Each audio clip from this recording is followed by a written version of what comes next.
दोस्तों, आज की इस वीडियो में हम लोग जानेंगे कि हमारे पेट में एसिड कैसे बनता है। तो देखिए, हमने किसी स्वादिष्ट फूड को देखा, उसके बारे में इमेजिन किया, या हमने किसी टेस्टी फूड को स्मेल मात्र किया, हमारा वेगस नर्व जो है हमारे स्टमक को सिग्नल भेजने लगता है एसिड बनाने के लिए। या फिर जो भी हम कोई फूड खाते हैं और उस फूड की वजह से जो स्टमक के वॉल में स्ट्रेच होता है, वह स्ट्रेच रिसेप्टर स्टिमुलेट कर देते हैं हमारे स्टमक में एसिड को बनाने के लिए। हमारे स्टमक के इनर लाइनिंग पर मौजूद कुछ फोल्ड्स होते हैं जिन्हें हम रूगे कहते हैं। इन्हीं रूगे पर मौजूद होते हैं गैस्ट्रिक पिट, जिस पर बहुत सारे गैस्ट्रिक ग्लैंड होते हैं जो कि ऐसे केमिकल रिलीज करते हैं जो भोजन के पाचन में मदद करते हैं। जैसे ही वेगस नर्व ने हमारे स्टमक को सिग्नल दे दिया HCl यानी कि एसिड बनाने के लिए, जिसे गैस्ट्रिक एसिड भी कहते हैं, हमारे रूगे पर मौजूद ये गैस्ट्रिक ग्लैंड एक्टिवेट हो जाते हैं। देखिए, हमारे गैस्ट्रिक पिट पर जैसे ही ये गैस्ट्रिक ग्लैंड की सेल्स एक्टिवेट होती हैं, सबसे पहले हमारा जी सेल गैस्ट्रिन रिलीज शुरू करता है।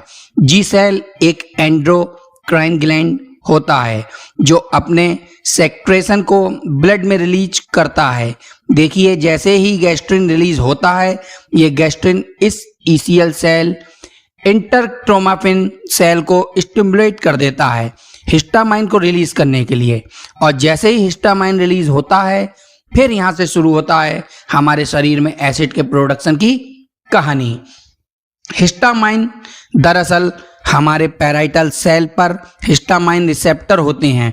इसी रिसेप्टर के साथ हिस्टामाइन बाइंड होता है और हिस्टामाइन के बाइंड होने के साथ ही ये पैराइटल सेल एक्टिवेट हो जाते हैं।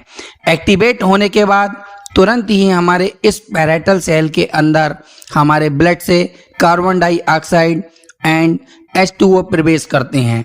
और जैसे ही ये H2O और H2O पैराइटल सेल में प्रवेश किए, ये एक एंजाइम कार्बनिक अनहाइड्रेस की मदद से कार्बोनिक एसिड में बदल जाते हैं। पैराइटल सेल के अंदर ही ये जो कार्बनिक एसिड बना है वो फर्दर आगे डिसोसिएट होकर हाइड्रोजन आयन और बाइकार्बोनेट आयन में बदल जाता है। अब देखिए, जो हाइड्रोजन आयन है जिसे प्रोटॉन भी कहते हैं, और ये जो बाइकार्बोनेट आयन है, ये जो बने हुए होते हैं, ये अब हमारे सेल से बाहर निकल जाते हैं एक दूसरे आयन के एक्सचेंज से। सबसे पहले ये जो हमारा हाइड्रोजन आयन है, ये पोटेशियम आयन के साथ एक्सचेंज होकर हमारे इस पैराइटल सेल से बाहर निकल जाता है। मतलब हाइड्रोजन आयन पैराइटल सेल से बाहर निकल जाता है और उसके बदले में पोटेशियम आयन हमारे पैराइटल सेल के अंदर आ जाता है। इस प्रोटॉन पोटेशियम एडपेस चैनल के थ्रू। वहीं जो बाइकार्बोनेट आयन है वह क्लोराइड आयन के एक्सचेंज के साथ ब्लड में चला जाता है और ब्लड से chloride ion bicarbonate chloride exchange channel के थ्रू इस पर पैराइटल सेल में आ जाता है। अब देखिए, होता क्या है, इसी पैराइटल सेल से ये क्लोराइड आयन भी अब बाहर निकल जाता है।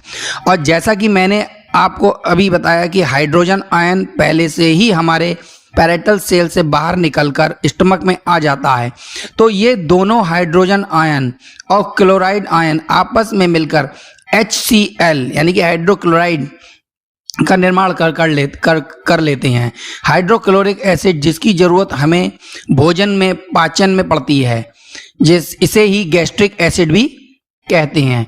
और यही HCl यानी कि हाइड्रोक्लोराइड अब हमारे पेट में आने वाले बैक्टीरिया वायरस को मारता है और जो फूड हम खाते हैं उन्हें ब्रेक डाउन करता है और उन्हें छोटे छोटे एब्जॉर्बेबल फॉर्म में कन्वर्ट करता है। तो ये है हमारे पेट में एसिड बनने की पूरी कहानी। तो दोस्तों, अगर आपको वीडियो अच्छी लगी हो तो इसे लोगों तक यानी छात्रों तक शेयर जरूर करें ताकि और लोग भी ये चीज़ें जान सकें। और इसके बाद अभी ये धीरे धीरे आपको हम जो बता रहे हैं, ये आपको पूरी बॉडी का स्ट्रक्चर जो है धीरे धीरे जब आप समझ जाएंगे तो इसमें बहुत सी आयुर्वेदिक की ऐसी नई नई वीडियोस आने वाली हैं जिसमें आप नई नई जो बीमारियां हमारी इतनी पल रही हैं और आए दिन बढ़ती जा रही हैं, तो उसके इलाज के बारे में भी हम इसमें बहुत बहुत अच्छी वीडियो डालने वाले हैं। तो दोस्तों चैनल को सब्सक्राइब कीजिए और ये वीडियो अगर आपको अच्छा लगा हो तो इसे लाइक जरूर कीजिएगा। मिलते हैं नेक्स्ट वीडियो में नई नई वीडियो के साथ, तब तक के लिए जय हिंद, जय भारत।